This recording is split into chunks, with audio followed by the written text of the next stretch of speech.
పట్టణ ప్రాంతాల్లో ముఖ్యంగా రద్దీగా ఉండే రోడ్లపై ట్రాఫిక్ నియంత్రణ మరియు ప్రమాదాల నివారణ కోసం ఒక కంపెనీ తన ఉద్యోగులను కార్యాలయానికి పంపించే విషయంలో ఒక వినూత్న పద్ధతిని అమలు చేసింది.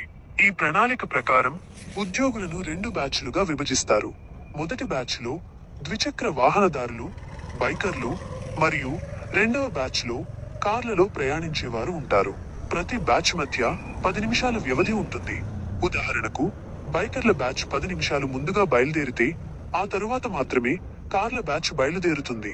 ఈ విధంగా ఒకేసారి ఎక్కువ సంఖ్యలో వాహనాలు రోడ్డుపైకి రాకుండా నియంత్రించడం ద్వారా రోడ్లపై ఏర్పడే భారీ రద్దీ, క్లమ్సినెస్ గణనీయంగా తగ్గుతుందని, తద్వారా ట్రాఫిక్ ప్రవాహం మెరుగుపడుతుందని మరియు ఉద్యోగుల ప్రయాణం సురక్షితంగా మారుతుందని కంపెనీ భావిస్తోంది. నేను నా మునుపటి వీడియోలో చెప్పాను, ఈ విధానాన్ని ఒక కంపెనీ మేనేజర్ అమలు చేశారు.